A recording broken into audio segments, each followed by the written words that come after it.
Metal furniture in the United States didn't start out to impress. It started because the world was changing and it needed things that wouldn't break. The US was in the middle of the Industrial Revolution. Railroads, steel mills, textile factories, they were popping up everywhere. The country was shifting from rural to urban, and with that came a new demand for strong, reliable furniture. And by furniture, I don't mean sofas and dining sets. I'm talking about workbenches, storage lockers, iron hospital beds, filing cabinets, lab stools, army cots. They didn't care about aesthetics. The goal was, would they survive daily abuse? Two types of iron ruled the day: cast iron and wrought iron. Furniture back then was heavy enough to stay in one place forever. You don't move it, you just use it day in and day out. If you really want to trace where metal furniture first took hold, it wasn't in homes, it was in institutions. Hospitals needed sanitary furniture that could be sterilized because wood absorbed bacteria, but metal didn't. Factories needed tough tables, shelves, and carts that could stand up to grease, heat, and constant wear. Military and government quarters started at fitting barracks with steel lockers and iron cords. Europe kicked off the design revolution between the 1920s and 30s. Over in Germany, schools like the Bauhaus were rethinking everything: architecture, arts, furniture, even society. And they weren't just dreaming, they were doing. Steel tubing was being bent into chairs, tables, and shelving. Furniture was stripped down to pure function and form. No carvings, no fluff, just clean lines, geometry, and honesty. American design saw what was happening across the Atlantic and it lights a fire. Before this, metal furniture in the US was usually cast iron and heavy sheet steel, thick, rigid, and industrial. But in the 1920s and 30s, tubular steel started making waves. Think of chrome-plated tubes, lightweight, sleek, and incredibly strong. The kind you see in vintage cantilever chairs or minimalist desk. These weren't factory benches anymore. They were stylish and mass producible. This material shift made two big things happen. Furniture became mobile and designers started treating metal as sculpture, not just skeleton. Some bold American names jumped into the game. Norman Bel Geddes brought futuristic vibes and aerodynamic forms into furniture. Donald Desky designed the interiors of Radio City Music Hall using aluminum and sleek metals. Gilbert Road reimagined office furniture with curved steel frames, making it elegant and businesslike. They saw metal not just as a strong material, but as something modern, clean, and even luxurious when handled right. By the 1930s, streamline modern was in full swing in the US. This was Art Deco's smoother, sleeker cousin. Trains, cars, radios, and yes, furniture all started to look aerodynamic and modern. You will see chrome-plated legs on tables, curved aluminum drawer pulls, desks with steel skirts and lacquered tops. Companies like Haywood Wakefield and Royal Metal Manufacturing Company started pumping out pieces. Suddenly, metal wasn't just for industry or hospitals, it was in your home, your dinner, or your train car.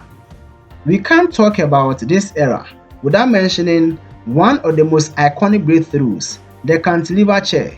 A chair with no back legs supported by a single piece of bent tubing. It was bold, elegant, and strong, thanks to the properties of cold-formed tubular steel.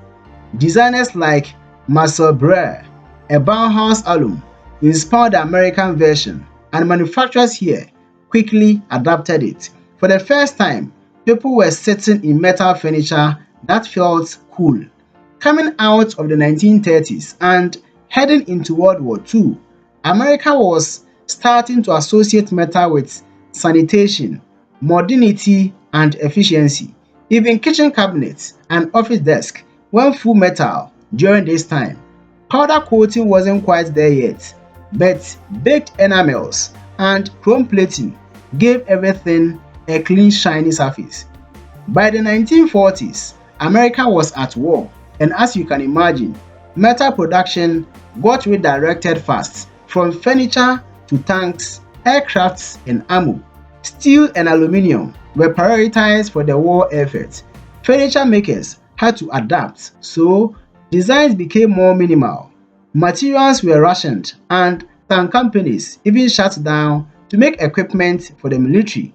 After the World War II, something incredible happened in the United States. Suburbs were booming, and with that, America was ready to settle down in a new modern kind of way.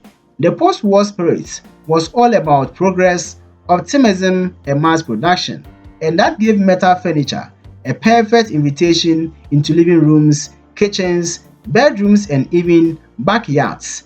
During World War II, America invested massively in metalworking innovation, from welding and casting to bending lightweight aluminum and steel. After the war, those same techniques and factories pivoted from military gear to consumer goods. Suddenly, companies that once built bombers were making patio chairs, aluminum kitchen sets, and sleek home office desks. If your grandmother had a chrome leg kitchen table in the 50s, it was built using aerospace knowledge. One of the boldest shifts in this period was the explosion of chrome-plated steel furniture in kitchens and dining areas. Think of formica tabletops with chrome legs, steel frame dining chairs with vinyl seats in bright colors like aqua, red, and yellow. These weren't one-off design pieces. They were mass-produced, durable, and affordable for the average family. Companies like Chromecraft, Samsonite, and Daystrom were leaders in this boom. The Bauhaus and early modernist metal design flourished between the 1920s and 30s, with its influence extending into the 1940s. Well, that design DNA fully matured in the 1950s and 60s. You had pieces like hairpin leg coffee tables, metal frame sofas and lounge chairs, wire mesh side chairs with powder-coated finishes. Designers like Harry Bertoya, Charles Ray Eames, and Eero Saarinen used metal like an artist uses brushstrokes. Bertoya's wire chairs, for example, were literal sculptures made from bent and welded steel rods that somehow felt airy, elegant, and practical all at once. Now, metal furniture took over the American backyard in the 1950s and 60s. Wrought iron patio sets became the must-have for suburban families. Powder-coated chairs with woven webbing popped up everywhere. Barbecues, garden parties, kids running through sprinklers and metal furniture helped define what post-war outdoor living looked like. The 1970s were obsessed with natural materials, earth tones, reclaimed wood, woven textures, rattan, cane, and raw earth slabs. Americans were turning inward, literally and emotionally. After the turbulence of the 60s, people wanted comfort and nature. Who took center stage, and metal played a supporting role. Bed frames and bunk beds were often made of tubular steel, painted or powder-coated brown or black. Folding chairs with thin metal frames and vinyl seats were a staple in American homes and community centers. Office furniture kept using steel, especially filing cabinets, modular desks, and shelf systems. In commercial buildings and institutions, steel was the backbone of practicality. By the early 90s, something interesting started happening in American cities. Old factories were being converted into lofts. Artists and designers were moving into raw, unfinished spaces. The big question is, what kind of furniture fit those environments? Raw steel tables with visible walls, angle iron shelving with reclaimed wood tops, pipe leg desk and governance fixtures. This was the birth of industrial chic, and it redefined metal furniture for a whole generation. During this same era, people started to push back against the cookie cutter furniture of the 70s and 80s. Instead of particle board and vinyl, they wanted real steel, hand-welded joints that told a story. You will see metal workers in Brooklyn, Austin, Portland or Los Angeles renting studio space and building one-off pieces. Back in the days, metal furniture was mostly associated with factories, workshops and utility. But once the 2010s hit, something changed. Metal became fashionable, not just accepted in living spaces, but celebrated. You can think of matte black steel dining chairs, clean lined water coffee tables with reclaimed wood tops, metal framed bookshelves with sharp geometric shapes. The same bolts, bolts, and patina borders used to hide. People wanted to see them now. Before Instagram and Pinterest, most people in the fabrication world were kind of invisible. They worked in back rooms, garages, or small studios. Then suddenly, a few hashtags flipped the scripts. A simple welding video could get millions of views. Furniture designs, once local, went global overnight. Many fabricators started offering custom designs online.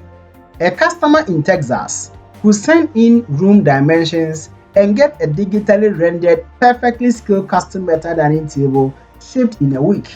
Metal furniture in the US has come a long way. What started in factories, barracks, and hospitals has evolved into something that now lives at the intersection of art, utility, and personal expression. Every era brought a new layer, and today we are living in a golden age of creative control. The difference now is choice. Makers have the tools, buyers have the taste, and both sides care about meaning, not just metal. If you made it this far, you're officially part of the metal furniture family.